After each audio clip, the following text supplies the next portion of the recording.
ওই জীবন অভিশপ্ত জীবন, যে জীবনের কোনো অভিভাবক নেই, কেউ তারে ডাকে না, কেউ তারে ফিরায় না, কেউ তারে বলে না।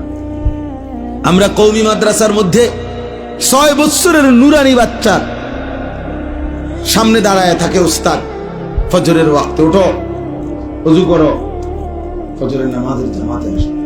যতক্ষণ বাচ্চারা না আসে ডাকতেই থাকে, কলিং বেল টিপতেই থাকে, অ্যালার্ম দিতেই থাকে, অথবা ডাকতেই থাকে, দরজায় বাড়ি দেয়, টেবিলে বাড়ি দিয়া, যেমনি হোক 6 বছরের বাচ্চা চোখ ডলতে ডলতে 7 বছরের বাচ্চা ফজরের নামাজ আদায় করে। আর কত বড় বড় 18 বছর, 30 বছর, 40 বছর, 20 বছর, 25 বছর এই নাফরমান, এত বড় শক্ত হারামি। এই হারামি 365 দিনে একদিনও ফজরের নামাজ পড়ে। কত বড় নিকৃষ্ট জানোয়ার, কত বড় জানোয়ার।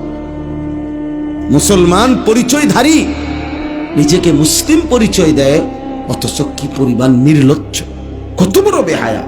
চিন্তা করছি, কিরে বেটা, তোর শরমও লাগে না? তুই যে নিজেরে মুসলমান মনে করলি, একটা ওয়াক্ত নামাজ পড়ো না, এত বড় অসভ্য মুসলমান কেমনে হয়? একটা সেজদা না দিলে যদি কিয়ামত পর্যন্ত আল্লাহ তারে বিতাড়িত করে দিছে শয়তানকে, এতগুলো সেজদা ছুটে গেলে আমার রীতিমতো গবেষণা করতে মন চায়।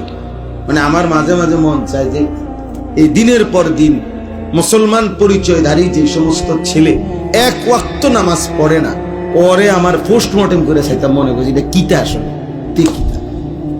তে কি মানুষ না প্লাস্টিক?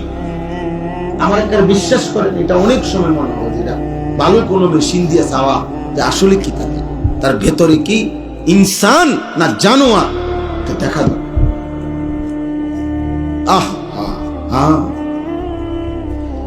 কি বলছে বুঝছেন ছেলেরা? বুঝছুনি কি কইছে উনি? বলছে একটা জানোয়ারও খাবার দিলে, একটা বন দিলে, এক টুকরা গোশত দিলে, কোনো সময় তো এরপরে ডাক দিলে লগে লগে হাঁটে। হ্যাঁ ঠিকই তো কথা, সুন্দর কথা কইছে, ঠিকই তো। একটা কুকুরও তো পিছনের সাথে সাথে হাঁটে।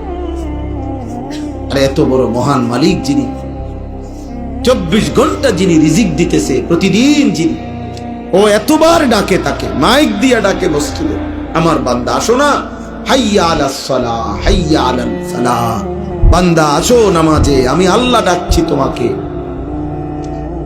মুয়াজ্জিন আমার কথা বলতেছে।